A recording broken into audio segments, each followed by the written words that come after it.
All right, family. Good morning. It's a beautiful Saturday morning.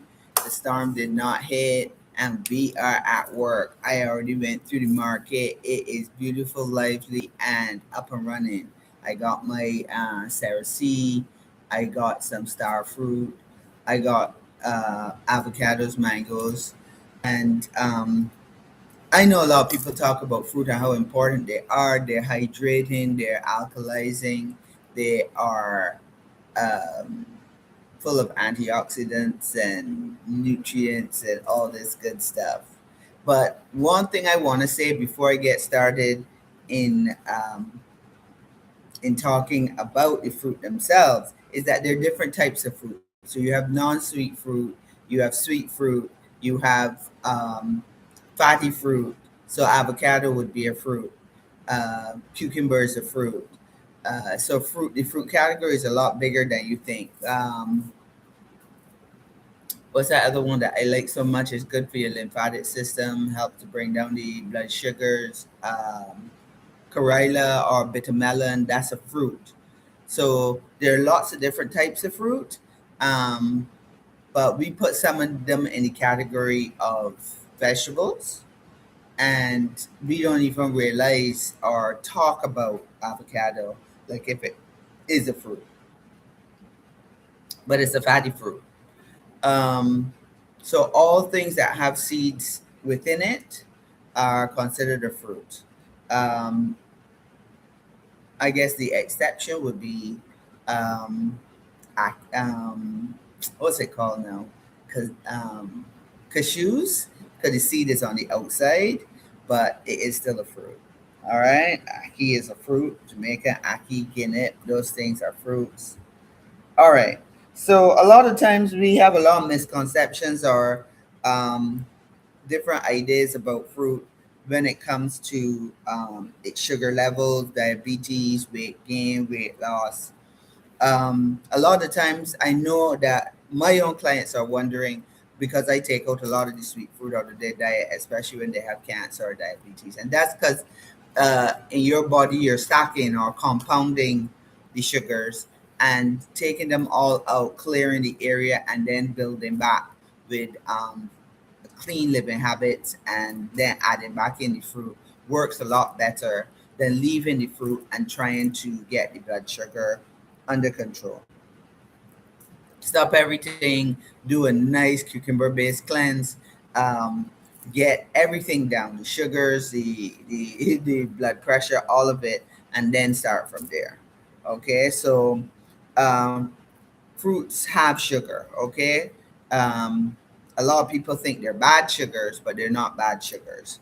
Um, and they're packed with everything, like I told you. And water and fiber are the two top things that you want from those fruits. Okay, you're getting your vitamins, your minerals, your micronutrients. Um, and this is not talking about fruit juices or they have all these things now where they're putting fruit labels on pops and stuff like that. That's not what I'm talking about. Um, I am trying to um, get you to eat your fruit as whole as possible. All right. Um, and that's what we're all about. So people with diabetes and cancers, their types of fruit and the portions, the ripeness is important because the total carbohydrate load is what you're looking at. So you're compounding things, like I said. Um, uh, a lot of people think that fruit causes diabetes. It's not fruit that causes diabetes. The problem is that the fats are covering the cell walls and it's not making it easy for the insulin to get in there and open the lock so that the sugars can get in so it backs up in your bloodstream.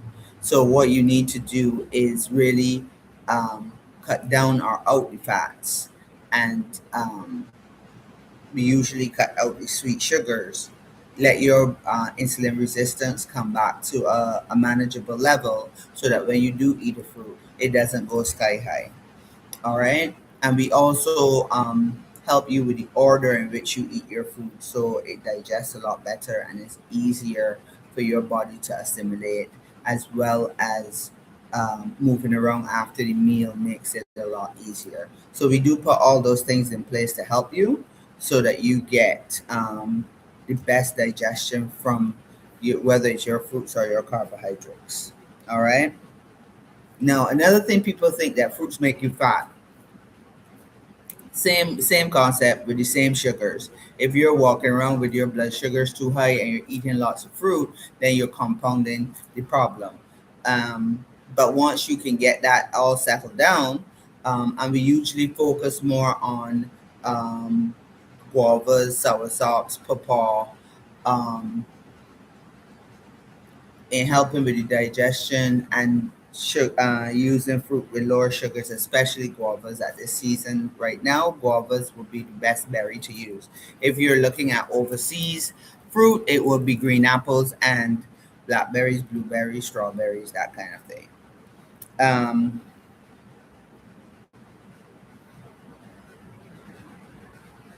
So what you need to really help you is to remove the fruit juices as well. So those aren't in. Even coconut water, young coconut water, yes. Regular coconut water, no, because it's fatty and it's sweet. So you, depending on what's going on with you, you take those things out for a while, but they can be reintroduced back in. Um, a lot of times we have to reduce the carbo loading, the amount of cocoa and cassava and sweet potatoes and stuff that we have, because those things convert to sugars. You're not moving around enough to use up or utilize that much carbs, and this is where then you put on some weight. Okay, and this is compounded now with things like menopause and stuff like that. You don't want those things as part of your um, having to deal with. You're getting more visceral fat around your tummy than you than you had before. You want things to go down, so you need to change out your diet. But starting off with a cleanse is very important, and cucumbers are extremely hydrating. Same fruit, but now you're pairing it with different herbs so that it can be targeted at specific areas of your body system. Um, Eating fruit on an empty stomach can ferment and cause a lot of gas. And that is not true. The combination of how you eat your foods is important. Eating fruit by himself, especially if you're mono eating and you eat like just watermelon or just mango, those things digest a lot better. Combining fruits, it depends on which fruits you combine. Um, um, and if the fruit is not ripe enough, it will stay in your system a lot longer than if it was ripe and it turns to energy sugars really fast. So those things are also important because we in the West Indies tend to eat some things that are green or half ripe or I'm thinking golden apples because I'm seeing them all over the place, but they're all green. You're not even seeing a touch of yellow yet, and they're supposed to be golden. And I would love to see people make golden apple juice with golden apples instead of green apples. There's too much starchiness to those drinks, and I would love to just see people eating the golden apples. To tell the honest truth, golden apples are amazing. I'm looking forward to making some golden apple crumble. Um, Now and at Christmas, it is lovely, but you have to be mindful of that as you go forward. You have to manage your fruit well. The citrus fruit, guavas, like I said, apples, those things are fine. When you get into mangoes and bananas and watermelons and stuff, I ease all of them off the plate so that you can get your glycemic load down. Okay, so that's a much better response for diabetics. Um, Everybody thinks that watermelons are just full of water and they're good brain foods, but you have to be mindful of what else is going on in your body system at the same time. Okay. Um, And I know there are a lot of people out there saying the fruit don't really go through the system in the same way. But at the end of the day, like I said, stacking is important. So if you're eating a lot of carbohydrates and then you eat fruits, you will have a problem. So you have to bring down the whole carb load, clean your system, and then slowly put back in things to address the issues that you are having. But there's so many wonderful healthy fruits. It's just very important to be eating at least, honestly, I tell people about 6 to 8 servings of fruits, but it should really be 10 to 12. But you're getting people at a place where they haven't been eating a lot of fruits, but they think they have been. um, Another thing that I should bring up as an issue is grapes. Seedless grapes, seedless watermelons, seedless lemons are things that are no. Okay, they're even taking the heads off of the pineapples now, so that you are not um, getting it with a way to reproduce it. Because when you get the heads before, actually, they're saying that, but long ago they used to take out the cork off the a small little piece in the middle of the pineapple and take it out so they can replant that. So people didn't notice, but now they're taking off the whole crown. Um, but these are ways that they are doing it so that you can't replicate the fruit anymore. Um, Honestly, the fruit from Guyana, Dominica, those pineapples that I've seen have seeds in them. The ones coming from Dole's, the American ones have no seeds, and the seed is like it look like a little flat seed. Okay, so you have to be mindful of these things and where you're getting your fruits from. So we still have the option where we get the longer pineapples from Guyana. We get the short golden ones from Dominica. Those are the ones that you need to be looking out for. My watermelons are always local. I just bought a local one.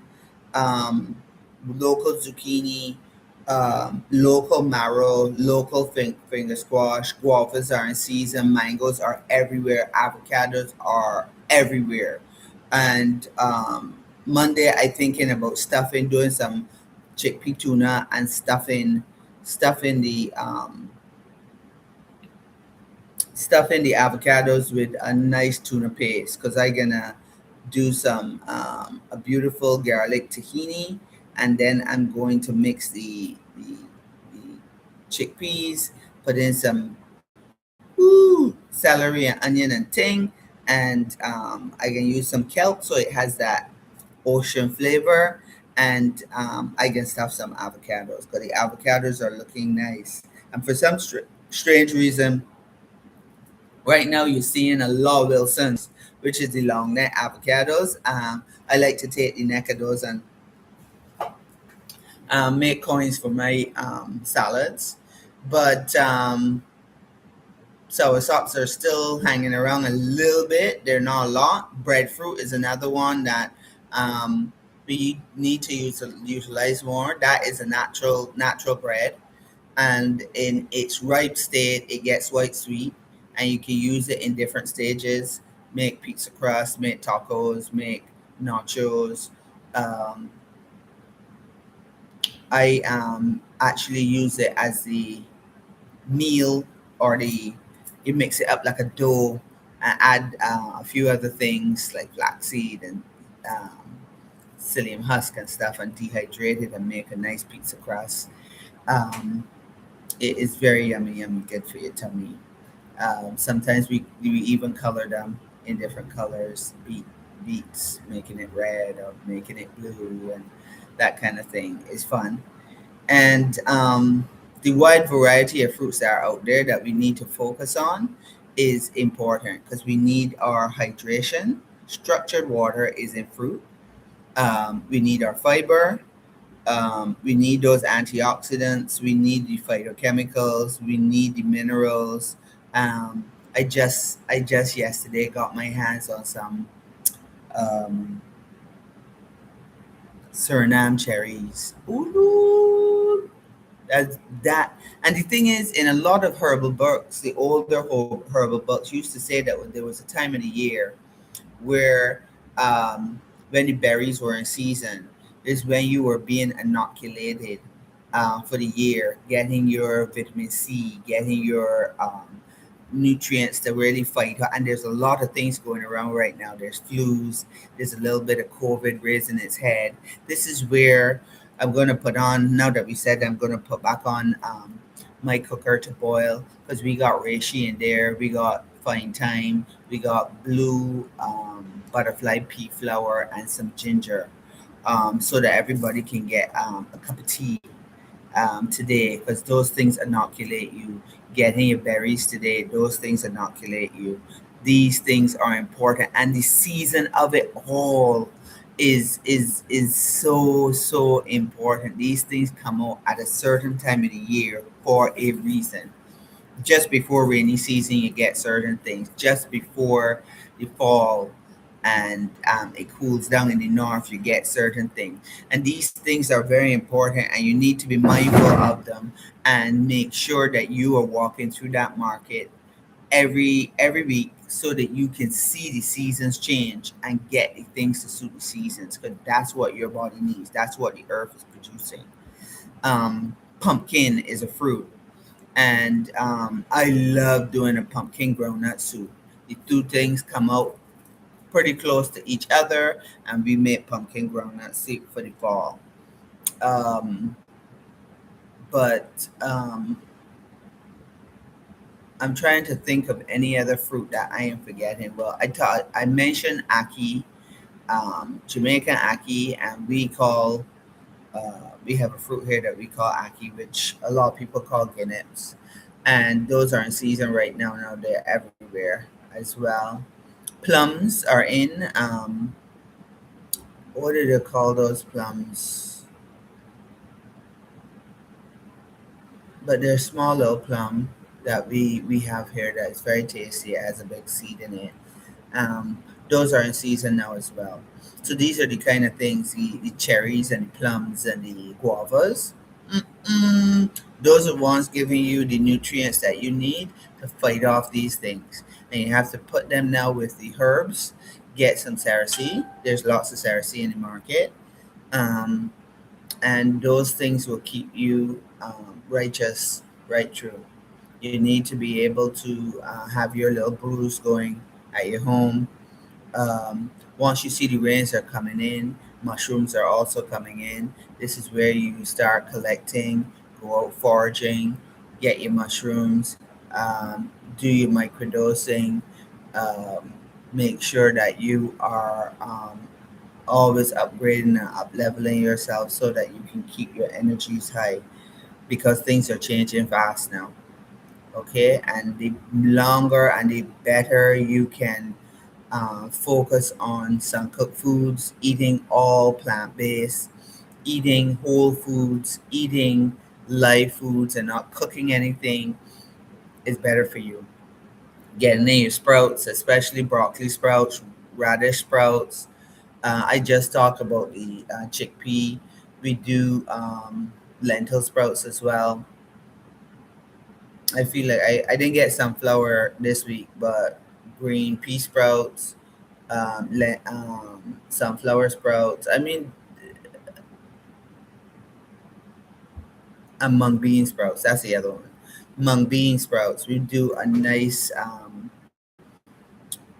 almost like a ackee scramble with ackee and mung beans. It's nice, and we're gonna get into a little more sorbets as well, because the Namajusa does a nice sorbet, especially when the fruits are in abundance like this. We need to start pushing more sorbets, but this is different ways of getting in the fruit, so it makes it easier for you to use a lot more fruit. Once you're filling up with fruits, then you now cut back on eating so much cooked food, okay, because you're losing a lot of nutrients in the food, and you're eating a lot of unnecessary sugars that you don't need. So be mindful. There's a dish that we do. I haven't done it. We did it at the beginning of the year, which is rasta pasta, And it's a fruitarian that pointed it out to me. I didn't even realize I had slowly drifted from doing um, tomato sauce to a guava tomato sauce for the for the rasta pasta. And one day he came in here, and the pasta is made from zucchini. The sauce is guava and tomato. He just was like, "Well, this is a fruit meal. You just made a beautiful fruit meal," and I didn't even it didn't dawn on me. But yes, so one of our meals is completely fruit, um, nicely seasoned. Right now, we're doing it with pesto. My favorite pesto is, I always have to mention this, is watercress and pumpkin seed pesto. There's something about it that is just yummy, yummy. But fruits are definitely misunderstood, and we need to focus on fruits a lot more, because that is the natural way that we should be eating. So avocados, zucchinis, cucumbers, mangoes, tamarind, ooh, all of it. Okay. Once they're in season, we should be using them. And this is where my kitchen comes alive with freshness, with all these foods. I love going to market. I went to market yesterday and I went today. You get such a wonderful bounty. And I love to use things fresh and still alive. So get on your fruits. Try to get it up to 10 to 12 fruits in a day. Um, and remember, all the fruits don't have to be sweet fruits. Okay, your cucumbers and your zucchinis and avocados, they're all fruits as well. So count them in. Okay, count them in. Um, have a wonderful Saturday, and please take care of yourself. Make sure that your week is awesome, and you up level yourself when it comes to giving yourself good immunity. All right, your fruits help you, your herbs help you. Put them in your system. Have a great one. Hey.